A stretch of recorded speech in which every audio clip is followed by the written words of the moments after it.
Okay, so when we spoke earlier and when we had a look at that shoulder on the screen, it does really kind of fit with a typical rotator cuff injury, particularly supraspinatus, which is one of the rotator cuff muscles. Much that we talk about there being 4 rotator cuff muscles.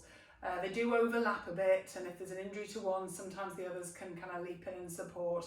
It's really difficult for me to say sort of whether things have been torn, partially torn, completely torn. I'm confident that we've not got a complete tear because of how much you can move that arm, so much that you could feel weakness.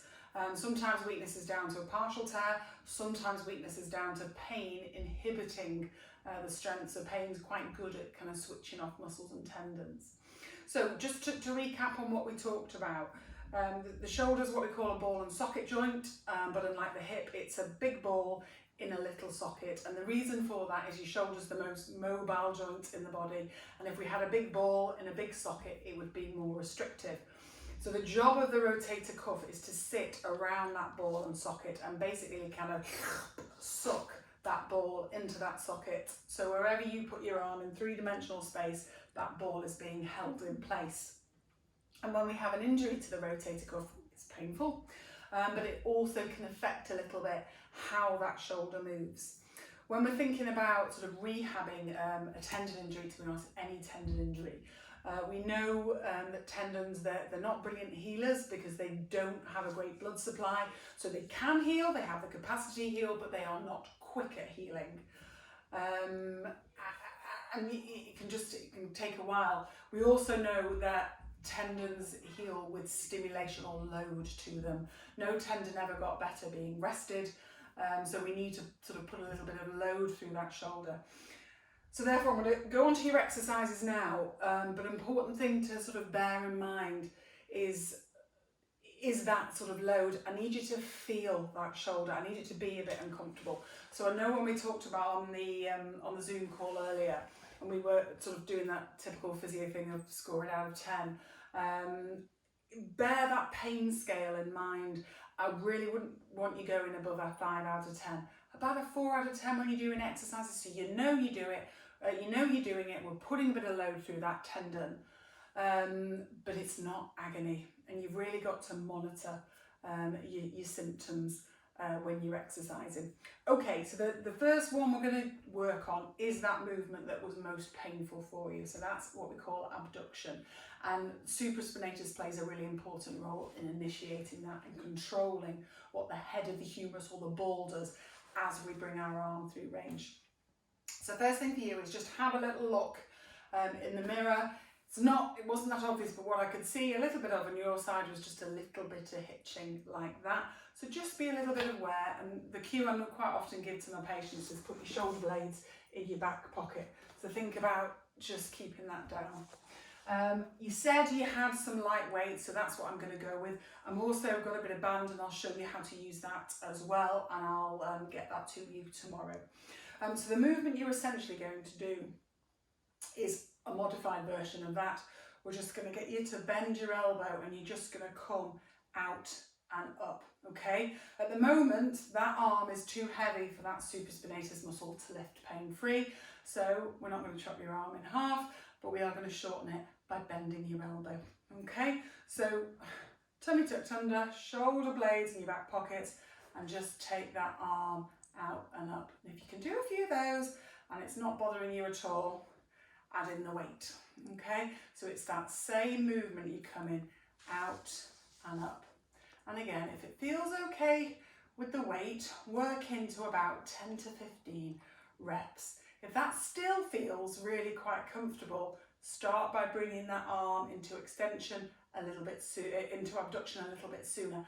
But we know for you that is painful. So at the moment with a weight, that would feel even more painful. So that's why I want that elbow bent and you coming up like that. And as I say, you're aiming for 10 to 15 reps. Once that starts to feel quite easy, you're going to progress it on to using your band, and we're going to do it a little bit more against the wall. So I'll demonstrate, but obviously you'll see my back when I do it against the wall here, but it's that same movement. You are pushing out with that band like that. you are going from that position there and you are pushing up and out. So it's a little bit YMCA, okay?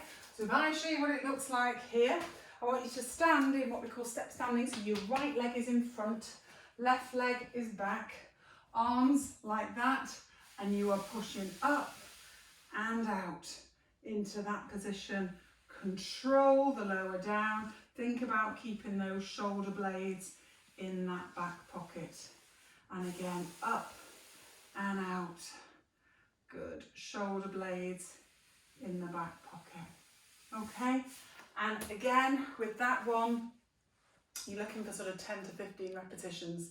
So that first one, once that starts to feel easy, this one is your progression. So don't expect you to be doing both. I'm just giving you those progressions. The next one to do is to really work to strengthen the muscles more around the shoulder blade. When we have a problem with the cuff, invariably it can affect these as well. So again, we're going to do essentially a low row. So you're going to be using your weights, or you can use the TheraBand, and I'll show you how to do that in a moment. Knees nice and soft, tuck your tummy under, and come into that slight, almost waiter's bow position like that.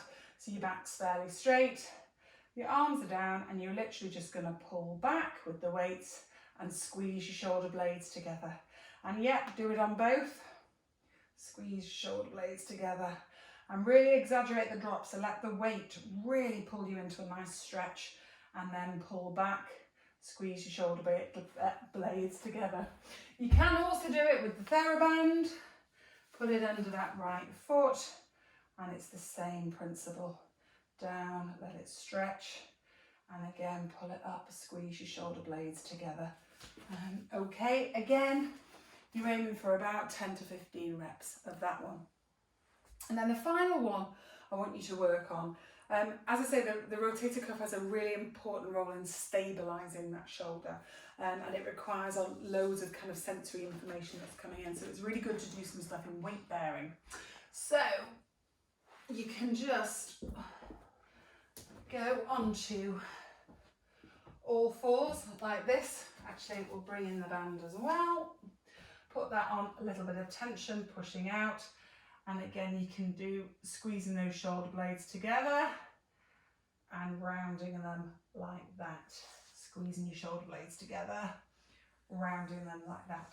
If that starts to feel easy, then your progression is to take it into a press up. So you can start by doing it an incline press up. So a dining room chair, or even if that's a bit too low, the back of a sofa or the kitchen unit or something like that. Same principle, this is on a bit of tension and this is quite wide, so if you need to double it up to tighten it up, that's absolutely fine. You're pushing out, round those shoulder blades first, come down into a press up and back up. Round those shoulder blades, come down into the press up, squeeze your shoulder blades together, push and round, and then obviously your progression is into a full press up. So with all of those, you're aiming for about 10 to 15 repetitions. If you can do 2 to 3 sets of 10 to 15 repetitions, that's brilliant. Realistically, aiming for 4 or 5 times a week, that will be more than enough. Make sure you give yourself some rest days. As I said earlier, if anything's really sore, just let me know and step back from it. I can modify all of those and make them easier or harder. I need you to know that you're doing it, but nothing above that 4 out of 10. So you need to kind of finish your exercise and think, oh, that feels really tired. You said when we were speaking earlier, God, sometimes it just feels like I've had a really heavy workout. That's the feeling I'm wanting. I'm wanting that tendon to work really hard because that's what's going to stimulate the healing process. Hopefully all of that makes sense. But obviously, you know where I am. Just drop me a text or a message or give me a call if you want to go through anything or anything's too easy or too hard. Okay, thanks.